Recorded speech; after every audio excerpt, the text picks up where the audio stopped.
Sziasztok! Itt is vagyok a hármas kapcsolódás folytatásával. Az előző részben meg tudtuk nézni azt, hogy mi a helyzet abban a kapcsolatban, akik életvitelszerűen együtt élnek, és mi a helyzet a másikban, ahol a harmadik személy és a középső személy kapcsolódik, leginkább energetikailag, és ebből kifolyólag, mivel van egy olyan személy, aki mind a kettőben benne van, őt középső személynek nevezem, tehát az együttélőtárs, a középső személy és a harmadik személy miatt nevezem én hármas kapcsolódásnak, és ennek megfelelően nézem is az energiákat. Az előző részben megnéztük azt, hogy mi a jelenlegi energia a kapcsolatokban, milyen gondolataik vannak egymással összefüggésben, és most folytatjuk ezt a nézelődést azzal, hogy ők mit éreznek egymás iránt, milyen érzések vannak a kapcsolatokban, egymással összefüggésben, úgyhogy folytatjuk is. Ha nem láttad a másikat, akkor kérlek nézd meg, lehet, hogy, sőt, biztosan fogok itt visszautalni arra, hogy ott mit mondtam el, mert hát ez én így egyszerre, vagy egymás után veszem fel, nekem még itt van a fejemben annak az energiája is, hogy ott mi volt, meg hogyan volt, tehát hogy így ne szaporítsam a szót, ezért nem szoktam mindent ismételni, kérlek nézd meg azt is, illetve azért veszem így ketté, hogy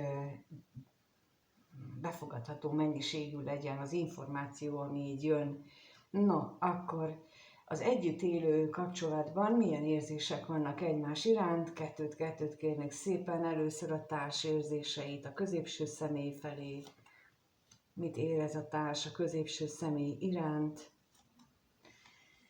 És a középső személy a társ iránt mit érez?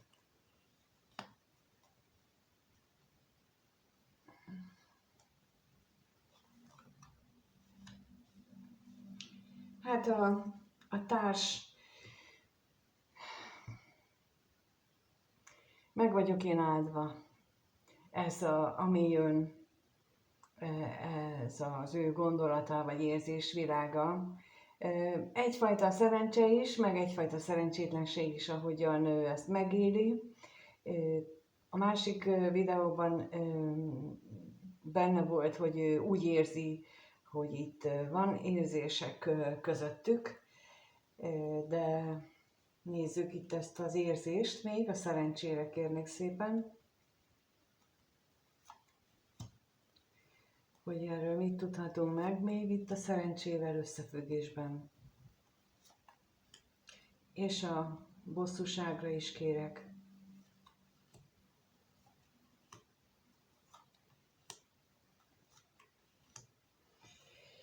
Itt az érzései kapcsán úgy gondolja, hogy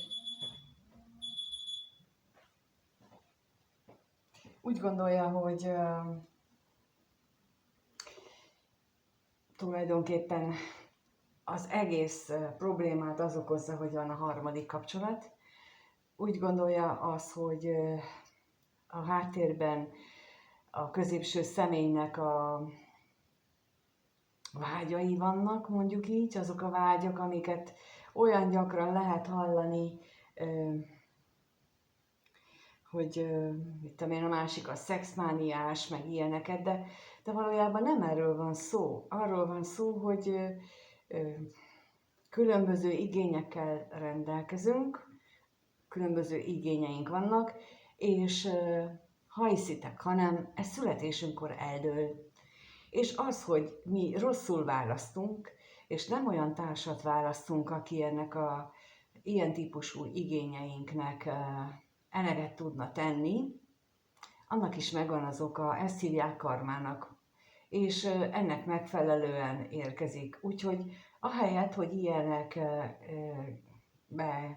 állnánk bele, hogy már mindig csak ez jár a fejében, ahelyett inkább ezen kellene nekünk gondolkodni, hogy miért van az, hogy mi más igénnyel rendelkezünk, és akkor mit tudunk mit tenni, és nem azt jelenti, hogy most akkor nekünk kell ezt megvalósítani, az ő igényeit mindenféle módon kiszolgálni, hanem itt a belső önvizsgálatra akar ez bennünket sarkalni, vagy legalábbis az a cél, amikor ilyen módon összepárosítják a két embert, mondjuk az égiek, hogy hát ha ebből majd ráeszmélnek, hogy bizony itt saját magunkban kell keresni a hiba okát, és akkor itt nem azt mondom, hogy hibásak vagyunk, csak az okokat kell keresni.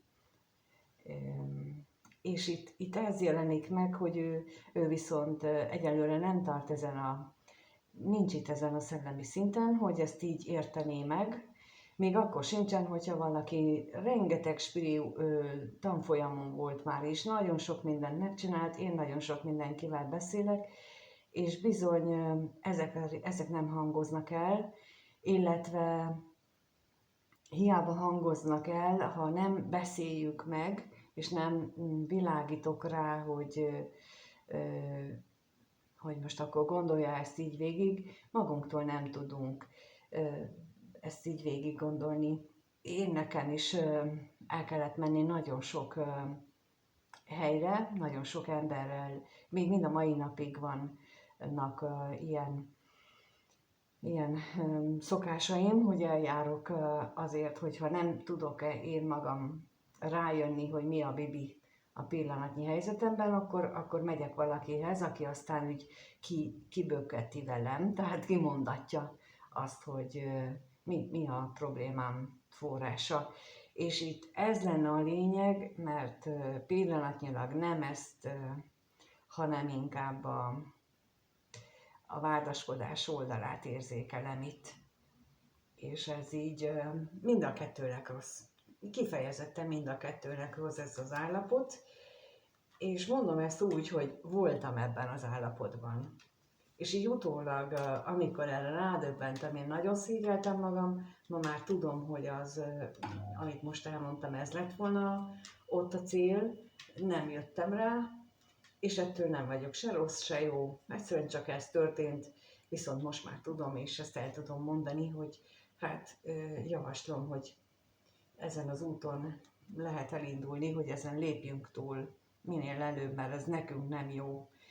A középső személy érzéseinél ő azt gondolja, vagy azt érzi, hogy persze régen nagyon jó volt, régen nagyon-nagyon más volt ez a kapcsolat, és a társa is más volt, de most már ő elhidegült tőle, és már nem tud vele mit kezdeni.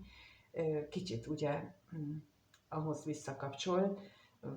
visszacsatol. Na, megnézzük itt a ajándékot. Mit lehet tudni az ajándékról? Mi az, amit maga mögött hagyjon?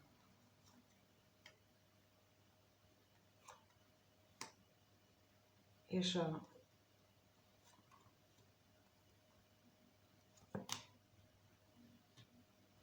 az ellenségre még.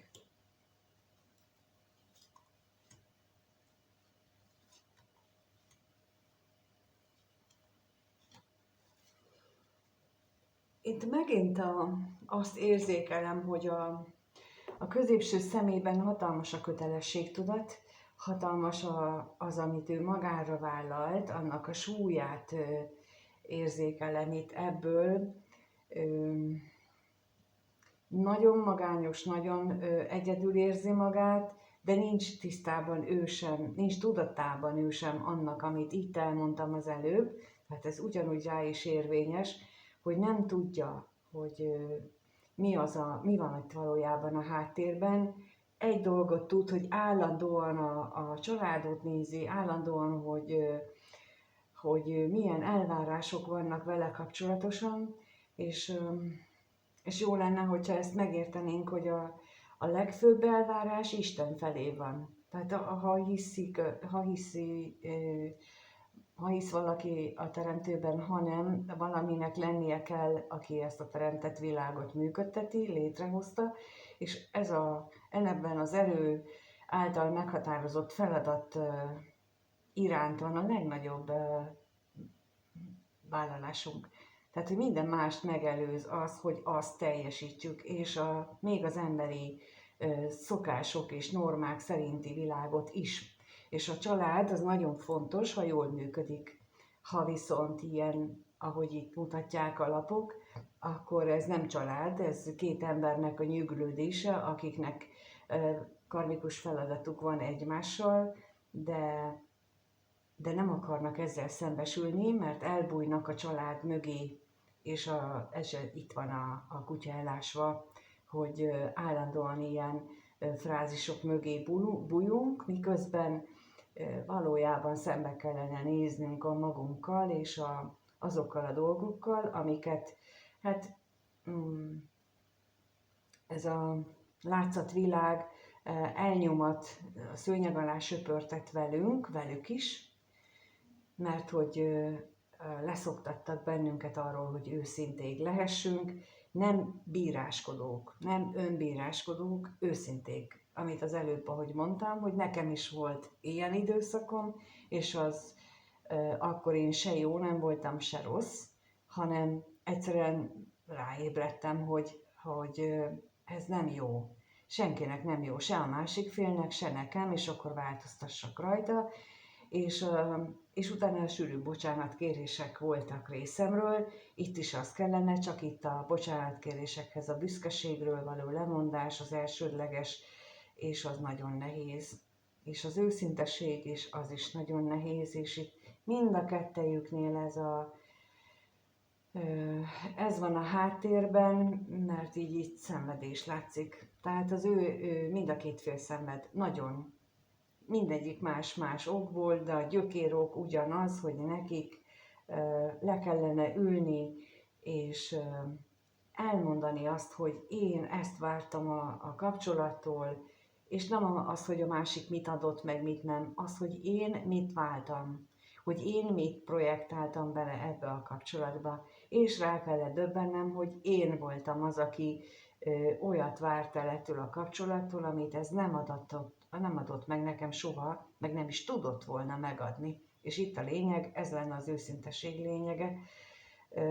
Hát nem ezt szokták érteni, amikor tisztázó beszélgetésről beszélnek egyes más helyeken. Nem azt szokták érteni alatta, hogy én magam mit vétettem, vagy mit néztem be, hanem a másiknak, hogy mit várok el, általában ezt szokták alatta érteni, de nem erről szól. Én azt gondolom, hogy ez lenne itt a célra vezető, magunkkal kezdeni, és utána majd ezen változtatni. De megnézzük, hogy a másik kapcsolatban mit lehet érzésként érzékelni. Kettőt itt is a középső személy mit érez a harmadik fél iránt.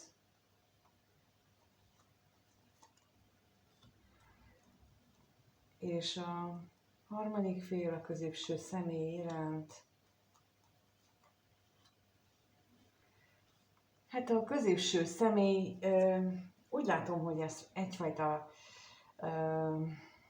beteges ragaszkodást él meg itt. Na nézzük itt a hamisságot.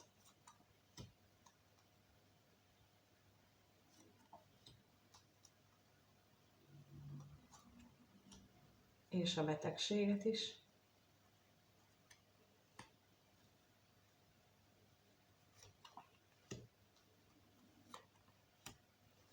Ezt mondtam, ezt érzékeltem az előbb, hogy ezt a beteges ragaszkodást, hogy amikor magában erről a kapcsolatról gondolkodik, akkor ő úgy érzi, hogy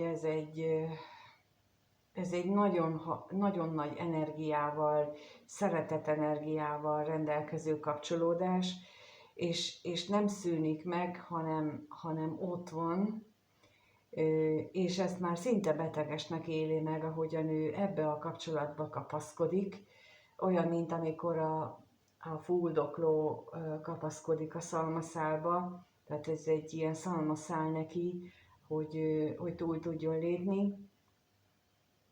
Már az előző videóban is azt érzékeltem, és itt is azt látom, hogy itt ő az, aki rugalmasabb ebben a meglévő kapcsolatában. Ő az, aki jobban érzékeli azokat az energiákat, amik mostanában mindannyiunkat körülvesznek, pontosan azért, hogy ismerjük fel a saját feladatainkat, ismerjük fel, hogy miért jövünk, és biztosan tudom mondani, hogy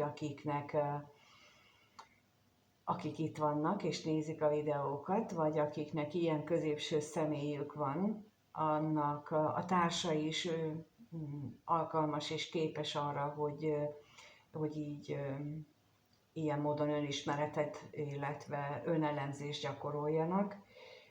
A társadalom nagy része nem ezért születik, de egy része, egy kisebb hányada bizony ezzel a feladattal jön. Mert hogy vannak, akik közöttünk, vannak olyanok, akik tényleg csak az élet élvezetére érkeznek, ők sosem fognak itt ilyen videókat nézni, mert ők nem azért születtek,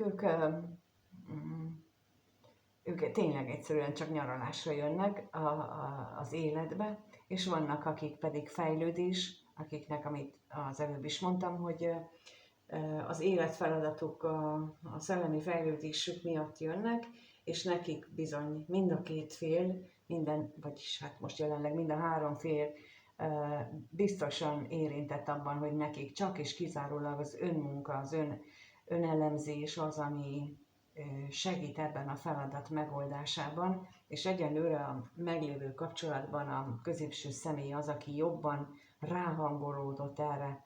Na, megnézzük itt a harmadik személy részéről.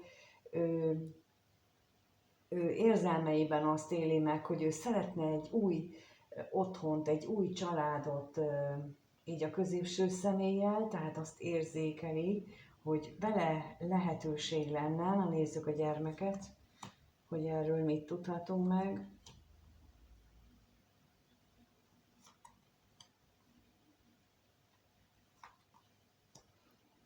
És a házra is kérek.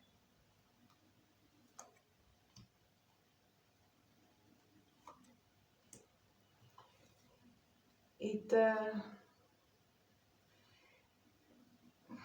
azt hiszem, hogy ez az új otthon, új család elképzelés, ez túlzó. Nem vagyok benne biztos, hogy itt ez a páros, tehát a középső személy és a harmadik személy, ők valóban egymással kellene új otthont és új családot megvalósítani, viszont az biztos, hogy így a középső személy azért jött a harmadik személy életébe, hogy rámutasson a saját értékeire, és hogy arra buzdítsa és arra biztassa a harmadik személyt, hogy értékelje magát, ismerje fel a saját értékeit, ismerje el azt, hogy ő miért értékes, és ne mástól várja el azt, hogy őt értékessé tegye, hogy ő értékesnek érezze magát. Erre szokták mondani, hogy meg kell tanulni a saját magunkat szeretni, és ez az önszeretet, az nem az önkényeztetést jelenti, nem azt, ami ma divatos. Az önszeretet azt jelenti, hogyha belenézek a tükörbe, akármilyen állapotban én mégis szerethetőnek látom magamat, és amikor ez megtörténik, na akkor megvan bennünk az az érzés is, hogy én tudom, hogy mit érdemlek. És amikor tudom, hogy mit érdemlek, na ez lenne ennek a kapcsolódásnak a feladata, hogy a harmadik személy ráébredjen, hogy ő tudja magáról, hogy mit érdemel, és az alá nem adom. Főleg nem egy hármas kapcsolatban. Tehát, hogy itt van ez a középső személy, ő neki bátran el lehet mondani, hogy én ettől többet érdemlek, és ha meg tudod nekem adni, akkor nagyon örömmel látlak, ha meg nem, akkor én akkor is többet érdemlek, mint egy harmadik személy. Tehát ha meg nem, akkor még mindig magával van dolga. Tehát, hogy miért becsüli ennyire le magát. Tehát konkrétan idáig kell fejlődni, hogy megértsük. És azért jön a harmadik személy egy kapcsolatba, hogy ott is kiderüljenek a turpisságok, és itt pedig a harmadik fél részéről pedig az, hogy belássa, hogy ő mit érdemel, mi az, amit ő valójában szeretne, és ne csak a képzelete szerint élje meg ezeket, illetve rövid pillanatokra. Na, megnézzük, hogy mire lehet számítani a következő 1-2 hétben az együtt élő kapcsolatban, hogy alakul az a kapcsolat a következő 1-2 hétben, ezt nézzük meg. Hogy alakul az a kapcsolat a következő 1-2 hétben?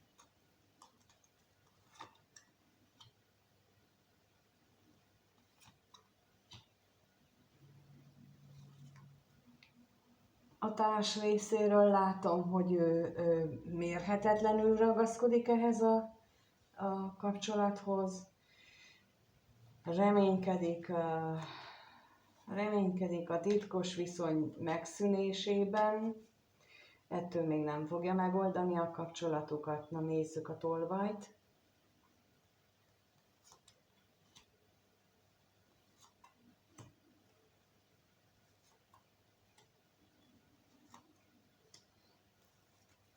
És bizony abban az esetben, hogyha nagyon sokan azt hiszik, hogy ők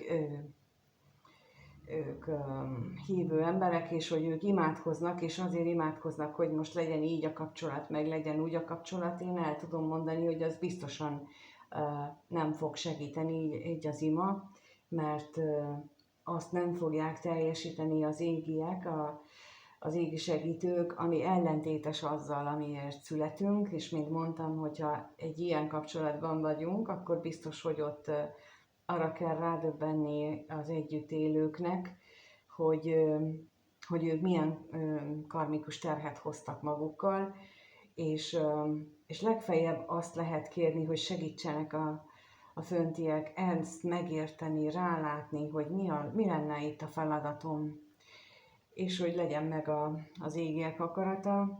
Itt nem ez mutatkozik, hogy ebbe az irányba haladnának a kérések. Még az özvegyasszonyra szeretnék kérni.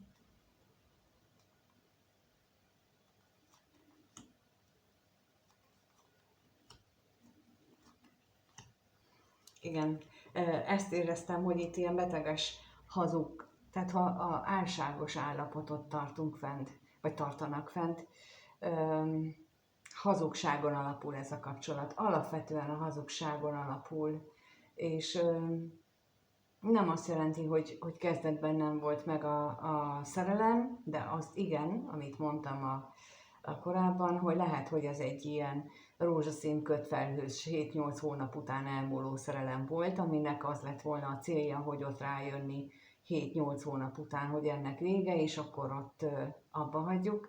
És nagyon sokan élik úgy az életüket, hogy sajnálnak kidobni mondjuk 40 évesen 20 évet az életükből, és nem veszik figyelembe, hogyha ők még 75 éves korukig élnek, akkor 35 évet még az életükből ilyen nyomorúságra kényszerítik magukat. Tehát, hogy ne a 20 évet sajnáld, hanem a még 35-öt, amit viszont boldogan eldönthetnél, és nem egy ilyenben. És itt mit áldozok be, a miért, ennek a átformálására helyeződik majd szerintem a hangsúly a következő időszakban, hogy felismerjük végre az, hogy eddig rossz mintákat követtünk nagyon sok esetben. Megnézzük akkor a másik kapcsolatot. Én remélem, hogy ebben a kapcsolatban, akik nézik a videót, azoknak azért tudtam olyat mondani, ami nem csak bántó vagy sértő volt első hallásra, hanem elgondolkodtató is, mert azt szeretném, hogy ötletet adjak, hogy hogyan másszunk ki a jelenlegi helyzetéből. Megéltem ilyeneket, úgyhogy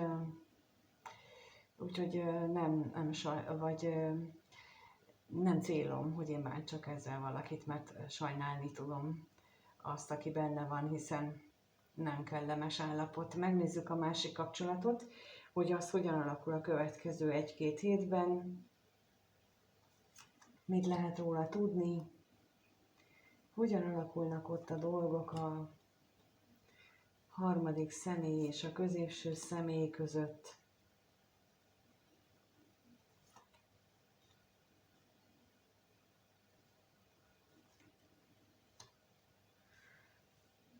Láthatóan itt a középső személy lesz az, aki nagyon sokat gondol erre a kapcsolatra, nagyon sokat gondol arra, hogy ebből hogyan lehetne egy tartós kapcsolatot létrehozni. Az utazásra kérnék szépen, hogy mit jelent itt.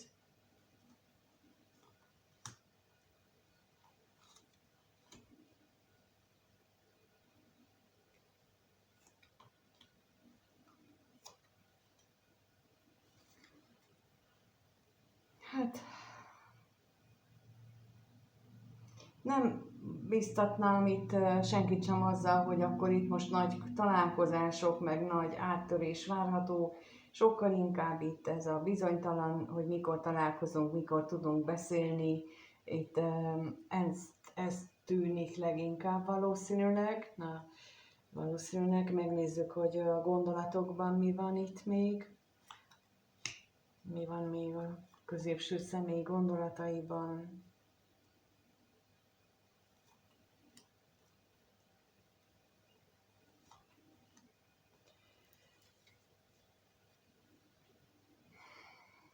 Az ő továbbra is ott van az a dilemmája, hogy a kötelességei, amit vállalt, az ígéretei, illetve azok a megszokásai, hogy ő hogyan van. És itt bizony nagyon sok esetben, ha a gyermek is van a dologban, tehát a gyermekekről való gondoskodás, de megint csak a tapasztalatból mondom, én a gyermekkoromat visszagondolva, vagy gyermekkoromra visszagondolva, akkor is így gondoltam, és ma sem gondolom másképp, sőt a tanulmányaim és a egyéb tudásom alapján is azt mondom, hogy egy gyermeknek sokkal rosszabbat tesz az, hogyha egy látszólag sem működő kapcsolatban van, vagy éli le a gyermekkorát, mint az, hogy ha különválnak a szülők, és mind a kettő nyugodt életet tud élni, és nem játsszák el a szerepeket. Ugyanis a gyermekek, azok még akkor is érzékelik az egymás közötti utálatot, hogyha ez soha nincs kimondva. Egy-egy mozdulatból pontosan tudják, és ezt onnan tudom, hogy jönnek hozzám olyan fiatal emberek, akik a szüleiknek erről a viselkedéséről beszél, hogy hogyan éli meg ő most ugyanazt a saját kapcsolatában, amit annak idején a szülei eljátszottak előtte, elbábozták, ahogyan a papa szokta mondani, elbábozták azt, hogy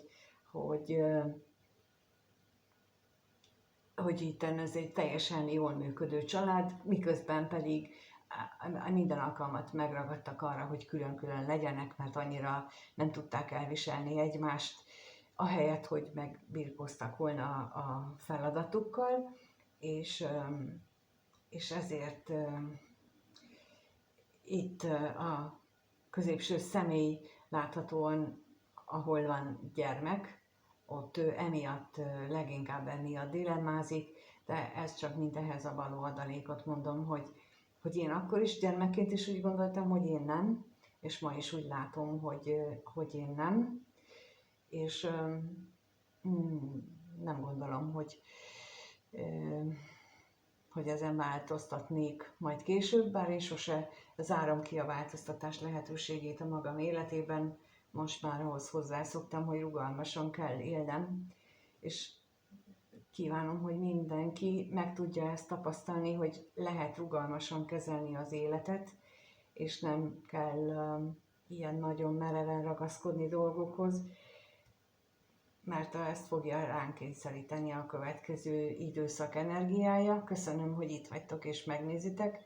Bízom benne, hogy tudtam valami olyan gondolatot vagy ötletet adni, ami segít nektek a mindennapokban, vagy ezekben a szituációkban. Mint ahogy mondtam már az előző videóban is, húsvét hétfőn este lesz megint az élő bejelentkezés, és ahhoz majd a leírásban megtaláljátok a regisztrációs linket, egy